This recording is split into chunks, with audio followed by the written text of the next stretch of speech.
The winter came early that year. The river near Dry Hollow froze along the edges by mid-November, and the wind cut sharper than a broken whiskey bottle. Elijah Ward didn't speak much anymore. Folks in town called him the widower of Flat Creek. His wife, Clara, and their baby had died 2 winters back from a fever no doctor could name. Since then, he kept to himself, tending the land that no longer fed him and fixing tools that no longer got used. Every morning, he saddled up his old horse, Scout, and rode the edge of his property, more out of habit than need. That's what he was doing the morning he saw the girls. They were curled into one another like frightened fawns, wrapped in what looked like torn feed sacks and an old coat. One had her arms around the other. The smaller one's lips were blue. They didn't even cry. They just looked up at him, hollow and too tired for fear. Elijah dismounted without a word. He took off his coat and wrapped it around the girls. Then his scarf. Then his gloves.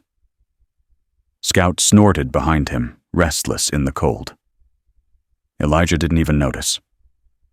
He picked the girls up, light as dry sticks, and set them across his saddle like precious cargo. He didn't ask questions. He didn't need to.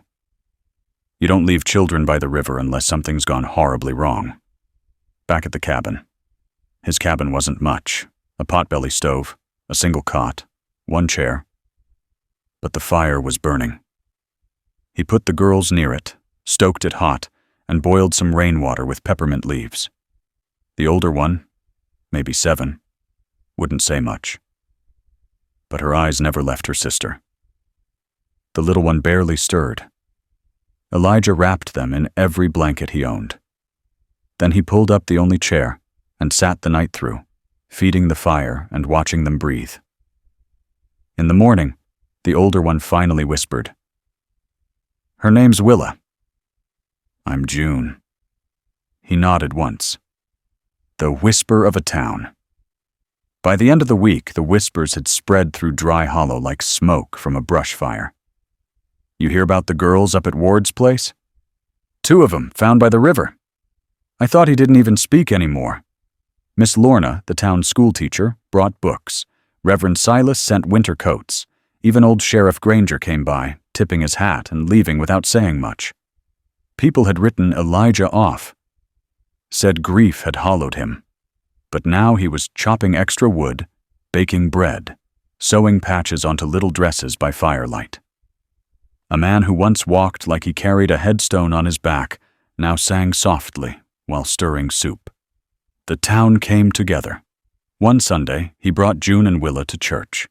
It was quiet when they stepped inside. Folks didn't know whether to bow their heads or applaud.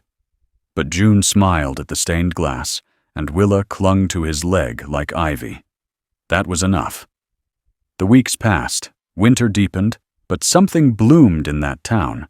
Laughter returned to Elijah's porch. The schoolyard rang with June's voice.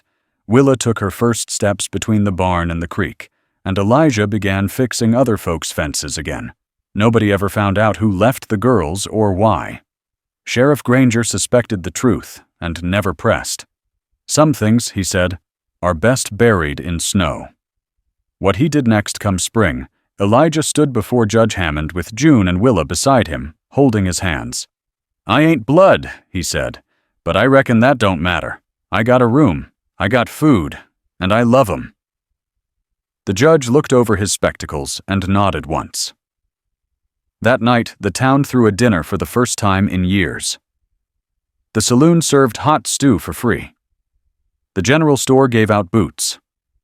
Lorna brought a fiddle, and someone baked a cake with "Welcome Home" scrawled in sugar.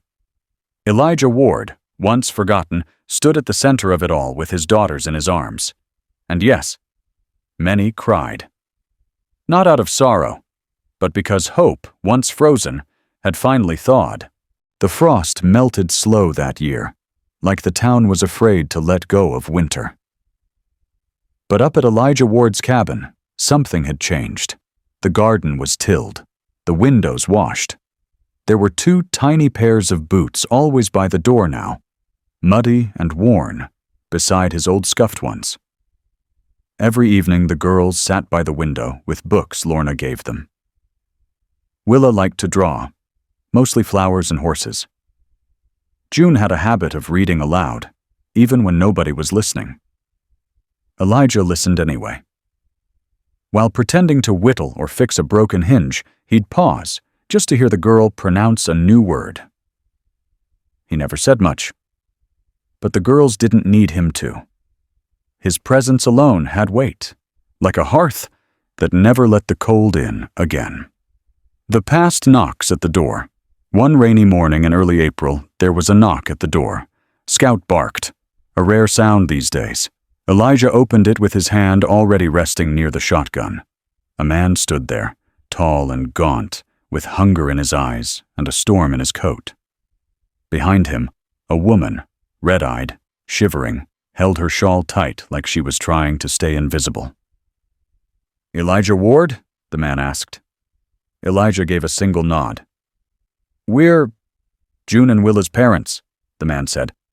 "We heard they was alive. Sheriff didn't say much, but he didn't have to." The girls, hearing their names, peeked out from behind the curtain. Their faces fell. Elijah's jaw set. His hands didn't shake, but the room grew cold. "They left him by the river," he said, voice low, wrapped in rags, in the snow. The man looked down. The woman sobbed softly. "We was desperate," she said. "Running from someone. I was sick. He thought they'd be safer if someone found them." Elijah stepped forward, his coat open just enough to show the glint of steel at his belt. "They were found. And they're safe. Now say what you came to say, and don't lie." Choices. The couple didn't plead, didn't raise their voices, they just stood in the rain like two broken people who had nothing left to offer. "We came to say goodbye," the man said finally. "If they're better here, we won't fight." The woman took something from her pocket. A ragged doll. "Willa's," she whispered. Elijah took it, nodded, and closed the door. Inside, the girls stared at him. "Do you want to see them?" he asked softly. June shook her head. Willa stayed silent. "They said goodbye," Elijah told them. "They won't come back unless you ask." Neither girl moved.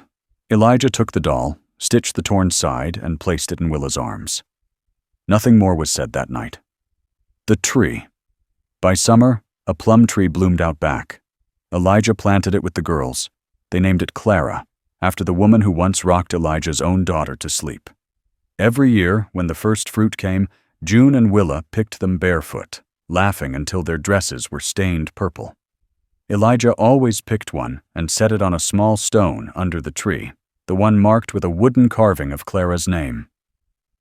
"You saved us," June said one evening, sitting by that tree. "No," Elijah said, voice thick. "You saved me." And the town remembered years later, long after the cabin was painted and Scout passed gently in the pasture. The town still told the story of the girls who were found by the river, and the man who didn't say much, but did everything. Because sometimes the quietest folks are the ones who carry the most broken things, and somehow make them whole again. 10 years passed like warm smoke in a summer breeze. Dry Hollow grew busier. The railway came through. The general store expanded, and new families moved in. But up on the ridge where the river bends west, Elijah Ward's cabin remained mostly the same. A little bigger now. Painted white with blue shutters, 2 rocking chairs out front. And laughter. Always laughter. June turned 17 that spring. She was tall like her mother but strong like Elijah. The kind of girl who could haul a sack of feed and recite poetry in the same breath. She worked part-time at the schoolhouse with Miss Lorna and planned to be a teacher herself one day. Willa, 2 years younger, was quieter, soft-voiced, gentle. She kept to the animals, often found with a lamb in her lap or talking to the plum tree like it could answer. Elijah was older now. His beard had gone to snow, his hands weren't as quick, and he moved slower, but his eyes were bright. Proud and full of something he once thought he'd never feel again. Peace. The letter. One morning, as June was sweeping the porch, a rider came bearing a letter marked with a wax seal. The kind that came from far away and brought things no one wanted. Elijah opened it by lamplight. Willa watched his face while he read, his jaw set. His thumb trembled. "What is it?" she asked. He handed her the letter. June came in and read it over her shoulder. The parents. The real ones. They'd been found. Arrested in a city to the east. There'd be a hearing. The court wanted statements, background, history. The truth. The choice. That night, Elijah didn't sleep. He sat by the fire, the girls curled near the hearth, like they had when he first found them. He stared into the flames like they were asking questions. Did he have the right? Did he steal them, even by saving them?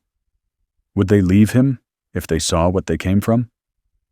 In the morning, June spoke first. "If we go," she said, "we go as your daughters." Willa took his hand. "No court will ever know us better than you do."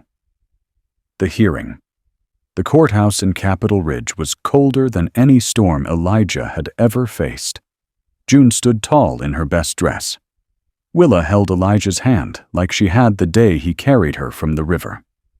Their birth parents sat across the room. Older, smaller, like regret had whittled them thin. The judge asked questions. Elijah answered softly. He told them about the night he found the girls, about teaching Willa to read, and how June once sewed his coat back together during a storm. "I lost my family once," he said, voice low. "I thought I'd never love again. But then these girls found me, and I've never stopped loving them since." The judge was silent for a long moment. Then, "Petition granted. Full guardianship remains with Mr. Ward." A town that stood still when they returned to Dry Hollow, the church bells rang. Not for a wedding. Not for a funeral. But for something rarer. A moment when a town breathes as one, remembering what truly matters. Lorna made a pie. Sheriff Granger tipped his hat and choked back a smile, and under the plum tree, the girls planted a second sapling beside Clara's. This one named Elijah. "Something to grow beside what saved us," June said. Willa nodded. "He saved us from the cold, and we never froze again."